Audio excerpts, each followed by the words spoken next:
Yaxshimisizlar? Demak, bugungi monolog podkastimda men 3 ta savolga javob berib o'taman. Demak, monolog podkasti mavzusi teaching haqida bo'ladi, ya'ni dars o'ta olish. Asosan bu ingliz tili darslarini o'tish haqida bo'ladi. Demak, ushbu monolog podkast davomida 3 ta savolga javob beraman. Birinchisi, demak, teachingni oshirish uchun nimalar qilish kerak? Teachingni o'zi qachon boshlaganimiz ma'qul? Teaching uchun bizda qanchalik bilim bo'lishi kerak? Shu narsa haqida demak, bugun gaplashamiz. Xo'p, birinchi savolda teachingni oshirish uchun nimalar qilish kerak?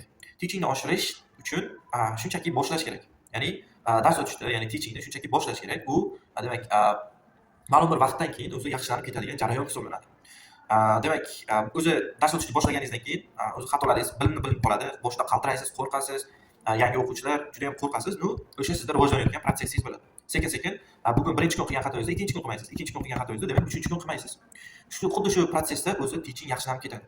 Xo'p, undan tashqari ovozda, demak, ovoz tonida ishlashimiz kerak. Ovoz toni faqatgina bir xil tonda bo'lmasligi kerak. Yoki bitta past, bitta baland, bitta past, bitta baland qilib, ko'pchilik shunaqa maslahat beradi, bitta past gapiringlar, bitta baland gapiringlar. Yo'q, bunaqa emas. Shunchaki ovoz toni turli xil bo'lishi kerak. Ba'zida past bo'lishi kerak, keyin past bo'lib turib, keyin yana baland, xuddi shu tarzda xullas har xil bo'lishi kerak. Ya'ni bir xil ton hech kim eshitmaydi. Har xil tonda gapirsangiz odam qanaqadir attract bo'ladi, ya'ni jalb qilinadi. Undan tashqari ovoz toni demak har xil bo'lishi kerak. Undan tashqari biz e'tibor bersalaring, men mana shu podkast davomida gapirayotgan paytimda men ba'zi paytda qo'l ishoralari qildim. To'g'rimi? Demak, 3 ta savolga javob beraman degan paytimda ba'zi paytda mana shunaqa qo'l ishoralari qildim. Sizlar ham mana shunaqa qo'l ishoralari bilan tushuntirishlaring kerak. Chunki bu demak listenerda, ya'ni auditoriyani sizlarga bloklaydi. Xo'p, keyin aytdik ovoz toni, keyin qo'l ishoralaridan foydalanish kerak, bu bloklaydi.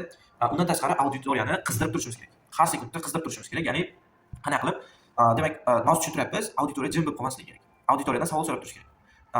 Demak, o'tiribsiz, mavzu tushuntiriapsiz. O'sha любой o'quvchini shunday tanlaysiz. Mana shu o'tgan mavzulardan bitta savol berasiz. Mana shu o'tgan edik. Yoki mavzu o'tgan paytimiz ular biladigan nimadir aytamizda o'zlariga yana eslatib olamiz.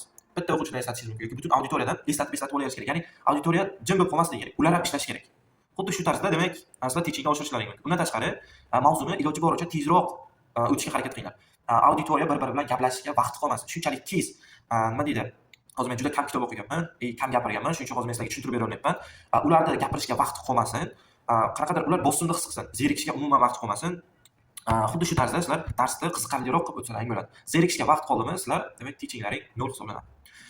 Xo'p, demak, boya aytdik ovoz toni, qo'l harakati, demak, auditoriyadan savol javob qilib turish kerak, ularni qizdirib turish kerak, ularni zerikishga vaqtini qoldirmasligimiz kerak. 5-inchisi demak, o'zingizga bo'lgan ishonch.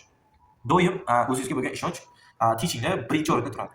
Ya'ni siz o'zingizga ishonmadingizmi, demak auditoriyani ham ishontira olmaysiz. Demak, auditoriya sizga bitta savol beradi. Siz u savolning javobini bilmaysiz. Bo'ldi, tan olish kerak. Shunchaki tan olib, demak, muhimi o'zingizga ishonch bo'lishi kerak. Men buni bilmas ekanman, yaxshi savol berding, zo'r, молодец. Men nasib bo'lsa, keyingi darsda topishga harakat qilaman. Sizlarga topshirib shu savolning javobini topasizlar. Bo'ldi. Muhimi o'zlaringizga ishonch bo'lishi kerak. Sizlar tan olishni bilishlaring kerak. Keyin yana bitta savol bo'ldi. Qancha vaqtda IELTS yoki TOEFL ola olaman degan savol berildi. Siz o'zingizning metodingizdan kelib chiqib, o'sha savolga javob bering. Keyin misol uchun 1 yildan 1,5 yilgacha ketadi. O'sha IELTS yoki TOEFL olish. Demak, shu savolga javobni shu tarzda berdingiz, ya'ni 1 yildan 1,5 yilgacha ketadi. Keyin boshqa o'quvchi aytadi. Mana bu learning centerda demak 6 oyda yoki 5 oyda olib berar ekan yoki ba'zi markazlarda 2 yil olib berar ekan desa, demak u ularning stili. Men o'zimning stilimga javob beraman.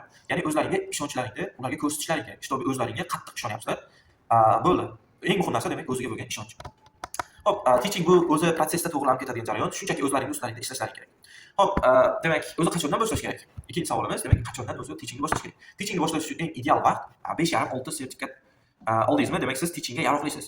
Okay? Xo'p, 7, 8 shu ballarni olganimdan keyin teaching boshlayman deb desangiz, demak, katta xato qilgan bo'lasiz. Chunki teaching o'zi bu alohida skill hisoblanadi. Buni demak, qanchalik teachingingizda zo'rligi sizning IELTS balingizga bog'liq emas. Shunaqa o'qituvchilarni bilaman, IELTS 5,5, 6, 6,5, 7 o'qituvchilar, demak, IELTS 9 dan ko'ra zo'r dars o'tgan joyini bilaman. Shunaqa bir kishini taniyman. IELTS 9, dars o'tishi juda yomon holatda. Bu degani IELTS balingiz sizning teachingingizda baholab bera olmaydi. Bu faqat sizning bilimingizda, ingliz tili darajangizni aniqlab beradi. Tushunarlimi? Demak, shunchaki boshlash kerak. TOEFL B2 ga men maslahat bermayman teaching boshlashda. Chunki TOEFL juda sayoz, TOEFL B2 juda sayoz bilim hisoblanadi. Eng ideali shu IELTS 6. 6 dan keyin bemalol boshlasangiz bo'ladi. Xo'p, bu savolga javob berdim. Demak, keyin o'zi bilim qanchalik darajada muhim? Teachingda bilim qanchalik darajada muhim? Demak, bilim juda muhim, chunki bilimingiz bo'lmasa siz dars o'ta olmaysiz.